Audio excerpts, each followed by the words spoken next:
తనపై నమోదైన లైంగిక వేధింపుల కేసుపై మాజీ ఎమ్మెల్యే రేగా కాంతారావు హైకోర్టును ఆశ్రయించారు. తనపై కేసును కొట్టివేయాలంటూ పిటిషన్ వేశారు. కాసేపట్లో విచారణ జరగనుంది.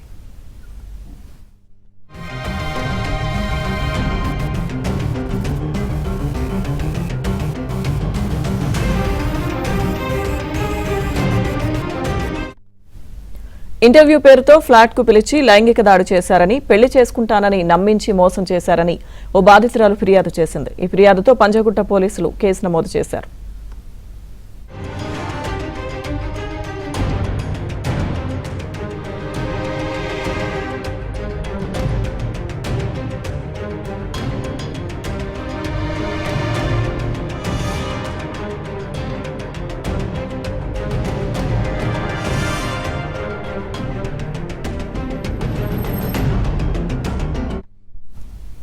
తనపై నమోదైన లైంగిక వేధింపుల కేసుపై మాజీ ఎమ్మెల్యే రేగా కాంతారావు హైకోర్టును ఆశ్రయించారు. ఇదే అంశానికి సంబంధించిన పూర్తి సమాచారం మా క్రైమ్ కరెస్పాండెంట్ హారిక అందిస్తారు.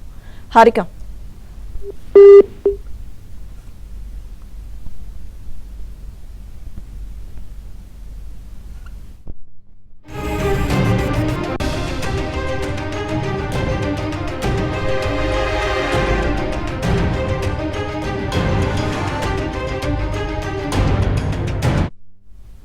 తనపై నమోదైన లైంగిక వేధింపుల కేసుపై మాజీ ఎమ్మెల్యే రేగా కాంతారావు హైకోర్టును ఆశ్రయించారు. తనపై కేసును కొట్టివేయాలంటూ పిటిషన్ వేశారు. కాసేపట్లో విచారణ జరగనుంది.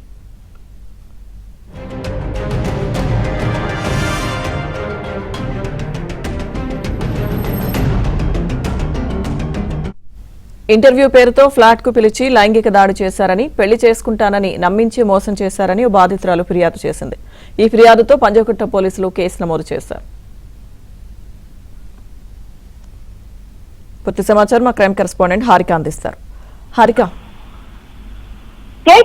ఖమ్మం జిల్లా పినపాక నియోజకవర్గం బీఆర్ఎస్ లీడర్ మాజీ ఎమ్మెల్యే రేగా కాంతారావు పైన ఇటు హైదరాబాద్ పంజగుట్ట పోలీస్ స్టేషన్ లో యువతి ఫిర్యాదు చేశారు. అయితే దీనికి సంబంధించి ఆల్రెడీ ఇప్పుడు ఎఫ్ఐఆర్ కూడా నమోదైంది. అయితే బాధితురాలు యువతి ఉద్యోగం ఇంటర్వ్యూ పేరుతో రేగా కాంతారావు తన ఫ్లాట్ కు పిలిపించుకున్నారని, అక్కడ ఆమెపై లైంగికంగా దాడి చేశారు అని చెప్పేసి ఫిర్యాదులో పేర్కొంటున్నట్టు తెలిసింది. అయితే ఆ తర్వాత ఆమెను పెళ్లి చేసుకుంటారని కూడా నమ్మించి లొంగ తీసుకునే ప్రయత్నం చేయడం, శారీరకంగా వాడుకొని మోసం చేశారని బాధితురాలు ఆరోపణ. అయితే తమకు సంబంధించిన ప్రైవేట్ రహస్య వీడియోలను కూడా తీసి రేగా కాంతారావు రికార్డ్ చేసుకొని యువతికి బెదిరిస్తున్నారు అని చెప్పేసి కూడా ఒక కంప్లైంట్ అయితే ఇచ్చారు. అయితే లైంగిక వేధింపులతో పాటు ఇటు రియల్ ఎస్టేట్ వ్యాపారంతో పెట్టుబడులు లాభాలు వస్తాయంటూ నమ్మించి ఆమె వద్ద భారీగా డబ్బులు కూడా వసూలు చేశారు అని చెప్పేసి ఇలాంటి పూర్తిగా ఆరోపణలు అయితే చేస్తున్నట్టయితే తెలుస్తుంది. అయితే మరి దీనికి సంబంధించి ఇటు పంజగుట్ట పోలీస్ స్టేషన్ లో మాత్రం ఇప్పుడు ఎఫ్ఐఆర్ అయితే నమోదయ్యింది.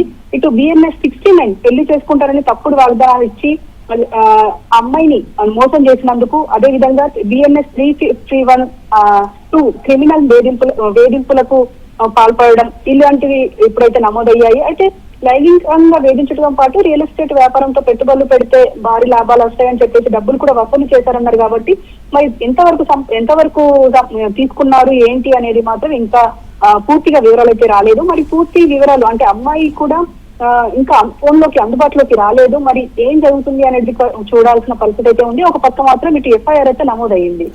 Right, thank you Harika.